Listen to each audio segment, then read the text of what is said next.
Hello and welcome to From No Crypto to No Crypto. This is Blockchain Wayne bringing you another cryptocurrency podcast. Today's episode is brought to us by our Concierge Club, mobile private key wallet and point of sale solution. Concierge Club makes purchasing easy, safe, and the overall process more efficient while costing less. All right, let's take a look at what's going on in the market update today. Looks like nothing, absolutely nothing. Crypto market cap is currently at 219 billion. Yes, 219, 218, 220. That's been the theme over the last 8 days. Bitcoin currently sitting at 6650. Yes, this is not a repeat. This is a new update. And Bitcoin dominance sitting at 52%. Whole lot of boring stuff going on in the crypto price action, at least as we go along right now.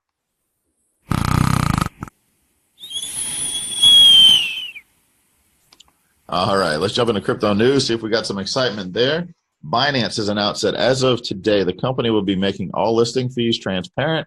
In addition, 100% of all listing fees are going to be donated to charity. The move is likely to generate a fair amount of attention for the world's largest crypto exchange. Previously, listing fees on Binance, the cost of listing a cryptocurrency, has varied based on a number of factors such as type of token, expected daily volume. The move's not without some controversy. So if you remember, Binance was rumored to charge astronomical figures. In one case, a CEO of a cryptocurrency was stating he was asked to pay over $400 million worth of Bitcoin for a listing fee. Changpeng Zhao, the CEO of Binance, has refuted those rumors as baseless. So very interesting to see here. A lot of coins on Binance. Binance is one of the most popular exchanges. So this is going to bring some more awareness. Now, what charities they go to, that ought to be interesting to see. All right, so next up in the news, Salt. If you haven't heard of Salt before, it's a cryptocurrency-backed loan service, has announced plans to launch operations in 7 new jurisdictions throughout the world while offering its services in 15 more U.S. states. It will also include Litecoin among its offerings while providing more competitive interest rates and removing loan caps. Salt has revealed it is opening offices in states such as New Jersey, Massachusetts, Washington, and Texas, bringing the total to 35 overall. We'll also launch operations in Brazil, Hong Kong, Switzerland, Vietnam, Bermuda, Puerto Rico, and the United Arab Emirates. The move follows the company's expansion into 20 U.S. states in August, which we announced in a prior podcast episode. And let's take a look. So where is Salt? Salt has 2 different options, individual lending and business lending. So individual lending and business lending, where you can do both, are currently in a ton of states: Alaska, Arizona, Colorado, Connecticut, Delaware, D.C., Florida, Georgia, Illinois, Indiana, Iowa, Kansas, Kentucky, Maine, Maryland, Massachusetts, Missouri, Nebraska, New Hampshire, New Jersey, New Mexico, North Carolina, got to take a breath there, Ohio, Oklahoma, Oregon, Pennsylvania, Rhode Island, South Carolina, Tennessee, Texas, Utah, Virginia, Wisconsin, and Wyoming. And also you can do individual and business lending in Bermuda, Brazil, Hong Kong, Puerto Rico, United Arab Emirates, Vietnam, and Switzerland. As far as business lending only as of right now, that is available in Alabama, Idaho, Louisiana, Michigan, Mississippi, Montana, Vermont, Washington, West Virginia, and the UK. So a lot was talked about there, but just keep in mind that's coming. You'll be able to make loans off of your cryptocurrency. If you want to hold your crypto for future investments, but you need to borrow money, that's what Salt is designed for. So it's very interesting concept. And they are making moves and expanding. Now, keep in mind, every time they go into a new state, each state has different rules, different regulations they have to abide by. So I've been very impressed with Salt. The price action may not have reflected it recently, but Salt is something that I am looking for long-term use case, long-term hold. All right, so next up in the news, Tron on Monday appreciated 12% against the U.S. dollar to retest August high near 2.8 cents. Now, the spike came hours after Justin Sun, CEO and founder of the Tron Foundation, announced that their super representatives reached consensus to launch the Tron committee function and Tron Virtual Machine. Tron Virtual Machine marks an important step towards the functionality of Tron Network. It's expected to test and execute large-scale decentralized applications similar to that of Ethereum. The TVM launch also marks the introduction of its very own smart contracts called ERA.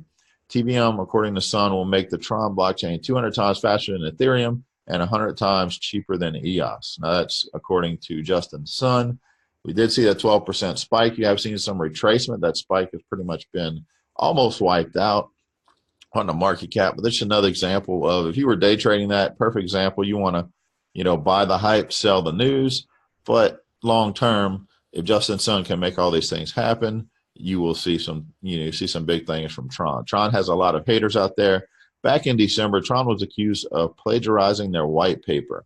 Now, Justin Sun's response to that was it was not plagiarized. Some of the phrases may have sounded similar to other white papers, only on the English version because the translators that were translating it into English were not aware of some terms and had to utilize other white papers for reference. So you will see what happens, but you got to give it to Justin Sun. He has been making things happen, acquired BitTorrent, and making moves to see what happens. Tron is an interesting one. I am watching this one closely also to see what happens. All right, next up, let's go to Venezuela. So Venezuela is in the news a couple of times in our update today. And if you remember, Venezuela is dealing with hyperinflation. Their currency is currently worth nothing. It is hyperinflated.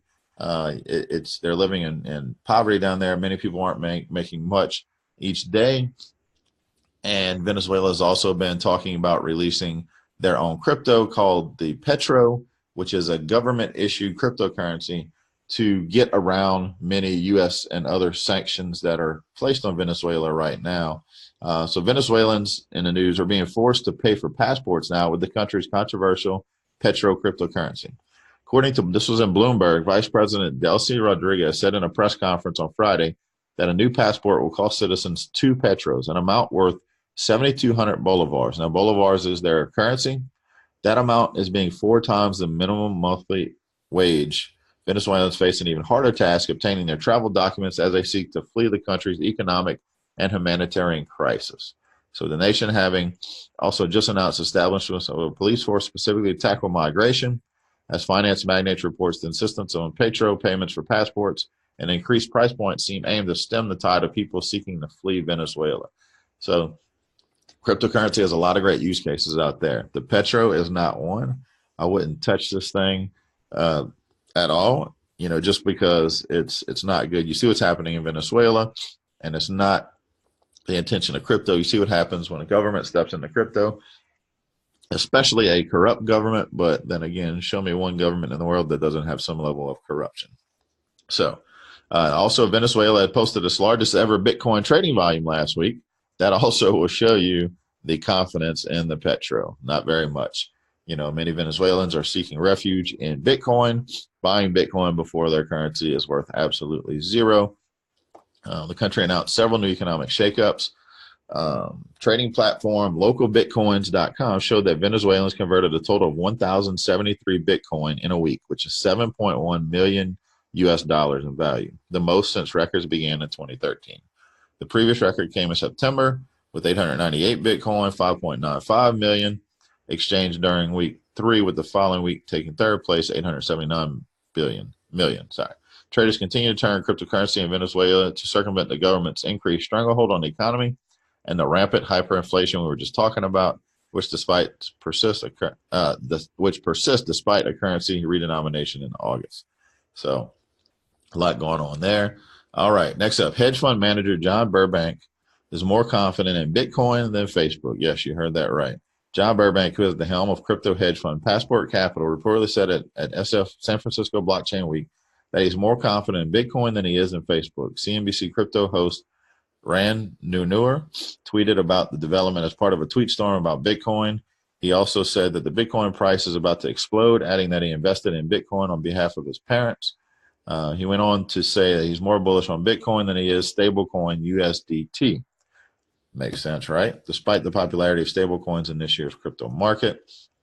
And that is it for our crypto news today. So a lot going on, a lot of bullish stuff happening, a lot of people making moves. So in Crypto Education Day, I want to go back to a basic function, just how to buy cryptocurrency. And I'm not talking about on Coinbase. And just about anybody can get on Coinbase and figure out how to buy on Coinbase. But for one, you'll realize Coinbase charges a lot of fees. So in the next episode I will talk about how to circumvent those fees and also direct you to a YouTube video I had done I think it was about 8 to 9 months ago, talking about how to buy cryptos using Coinbase's platform without paying their fees or paying their premium price that they charge.